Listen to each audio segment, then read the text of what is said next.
in that, I mean, you just came off Questionable. I mean, this is like, you're still new to all this stuff. You're still like paving your way and working with the best. Look, I'm telling my story. My narrative is coming from a specific point of view. Like, I was picked on a lot by those guys. Okay. And I get why. And as I've gotten older, I'm less salty about it. It's more endearing to me. Like, it's more like, oh, Jake. It's kind of the landscape back then as well. 100%. But by the way, like, for all these fucking guys who are getting smoked by these young kids and feeling intimidated, like, fuck you, Jake. Fuck you, fat Jake. Like, that was really normal to be talked to like that. And it wasn't all the time. So it wasn't like a 100% abusive relationship. Yep. But it became that with Mikey. And, you know, we were filming together all the time. And he was frustrated about things that I didn't know about. And then some things I did know about. And the burnout sort of was like, you're sitting here and you're filming and you're in the gutter. And I'm not saying that my position is any better or any worse than the skater who's literally fucking destroying themselves to do this. But I'm here with you. Like, I'm with you. And by the way, I'm giving everything to be here with you. And I think when it turns into this sort of jocular, like, not that same on the level respect, and it becomes more of a pecking order thing. Like, oh, we can tease him, we can pick on him, even though he's giving everything. Sure. You are fatigued at that point. Hell yeah. And so for me, it's like, you know, I would love to go film with Rodney, because Rodney would never talk to me in that. Rodney talked to me like, oh, Jake, that's great, you know, like, and by the way, we were getting fucking incredible clips together. So I was super grateful for that. So there were guys on the team that I would film and I had a really positive experience with. Or if I filmed with Danny, like, I could push Danny. I could go, come on, dude, fucking, you can do this. Like, I'll bet you this, or I'll bet you. And then you fucking do it. Right. And you're like, great. And then he would walk away being like, cool. And he might still say, fuck you, Jake, you know, just to kind of lump in with the crowd. But still, you know, there was, like, he knew that I was paying my dues. So the thing that's, you know, that Danny mentioned it when he was on here, and it's that Mikey and I had a fight, you know, in the editing room. And I think he was just really frustrated. And I think the fight was indicative of the burnout. And I'm cutting Rick Howard's part for Virtual. I picked the song with Mike. We agreed the Rick James song. So now I'm sketching the part, and I'm like putting the clips in the order that I'm feeling, and I'm starting to feel the opening and feel the flow of it. And I'm cutting Rick's part, and Mike's on the phone with his girlfriend, and he's in the same room that I'm in, and he's on the phone. He's like, turn that shit down. I was like, no. He's like, turn that shit down. I'm going to slap the shit out of you. I was like, no. In fact, I turned it up. Oh shit. And then I keep editing it. And he fucking goes to hit me, and I kind of like kick him like this, and he's sitting in a chair, and he falls straight back, and his legs are in the air. And then, you know, the phone's off the hook now, and it's like, fuck you, motherfucker, blah, blah, blah, blah, blah. And, you know, if you've ever been in a fight, like, that first moment, once you know you're in it, you're good to go. Like, everything is up, and you're like, bro, okay, all right, what's going on? Blah, blah, blah. Yeah.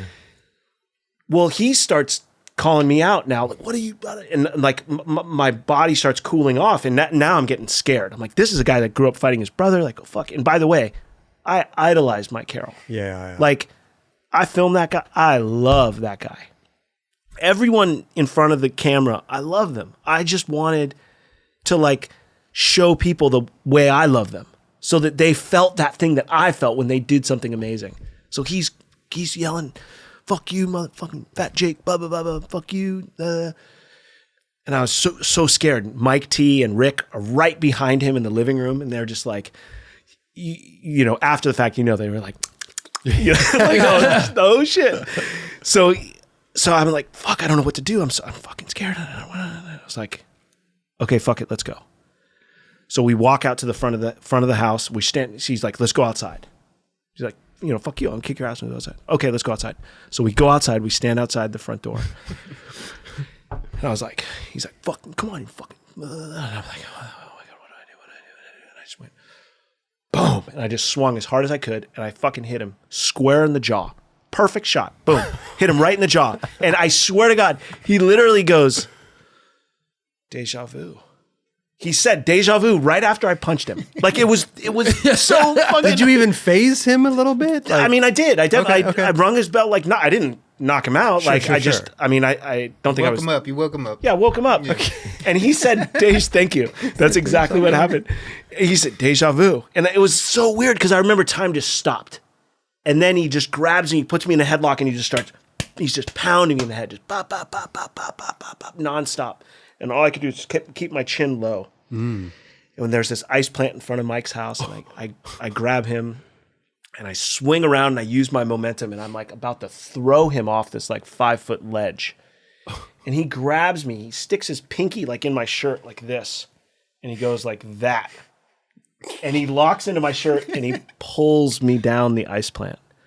And then he's like, keeps punching me, I'm punching him.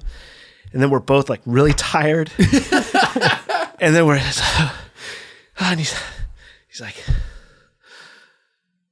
all right, dude, I respect you. That sounds just like Carroll. And I literally was like, took off my shirt, took off my socks, walked straight into the pool, and just like go in the pool under the water. Ternasky and Rick are like, they're in the living room. Mikey's like already on a phone calling to book a flight home to leave.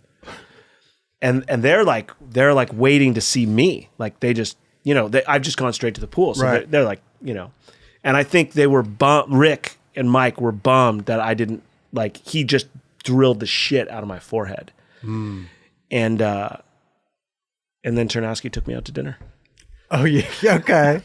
And that was kind of were you sad after? Or like what? I was exhausted. Yeah. I was exhausted. But at the same time, it's like you probably felt a different bond with him that you never felt before. Well, for sure. After the fight. For sure. It always seems to happen that way. 100%. Way better friends. 100% we were more on the level after the fight. But what happened. Sure. Like the boiling to that point was just ridiculous. Did you even feel like maybe oh God, I just fought Mike Carroll. I'm going to get fired. Like I'm just going to get let go. No. Ternasky's going to be pissed at me. No, like I said, he took me out to dinner and he asked me what it felt like to hit him. So good. Yes. By the way, no one loved Mike Carroll more than Mike Ternasky. I'm pretty confident of that. Yeah. That makes me emotional to say that because I know that it didn't end the best way for them. Mikey knows that now. Right. And part of that has been important for me to make sure that he really knows that. And him and Mikey and I are incredible friends now. It's one of my most prized relationships that I still have because I felt like I grew up so much. And we were so young when all that shit went down. Sure, definitely. To go, I was at his house last weekend swimming in the pool with my kids. Amazing.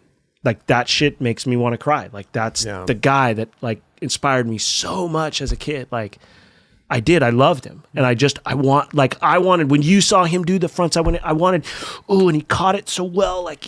I'm fucking cheering along. Yeah. And we're still filming after that fight. We do still film some more and we do finish the video. Okay.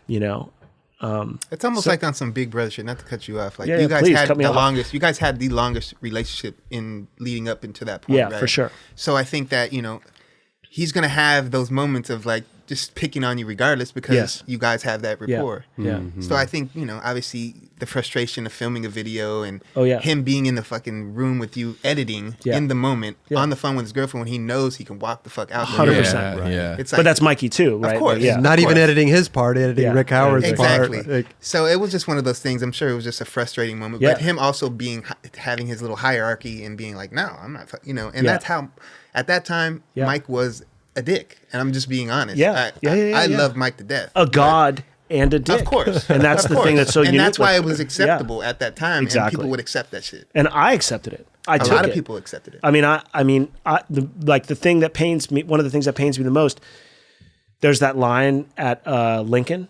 frontside 180 flip, switch flip on the tennis court in virtual. Oh my God. So we filmed that line. That's my board. That's my Carl's Jr. board. The Rodney Carl's Jr. board, one of my favorite boards. He broke his board. No. Then I filmed Danny's frontside 180 flip that ends his part. Okay. Right? In virtual. Oh yeah, the bump over the bump over at the Carl's Jr. gap. Yeah. He broke his board, so he landed it on my board. That Carl's Jr. board at the Carl's Jr. gap. That's kind of cool for skate nerds. Wow. That's tight. I'm filming Mikey at the marina in San Diego. He gets pissed. He throws my board in the ocean. Okay. My Carl's Jr. board. That's prior to the fight. That's prior, it's just It's a build leading up to. It's hard to, I think one of the hardest things to do is develop skills growing up being a celebrated pro skater at a young age. Where is that like button? Right? Is it right here or right here? Just a little scroll coming down the bottom. It's subscribe over to it's on your my left. right? No, on your left. Hey, Yeah. hit that button right there. Right there. Right there. The like button's kind of like in the middle there. It's like we're kind of like it's like right here? Kind of. Like right and there? the subscribe's like over to the left. Like right over there. All right.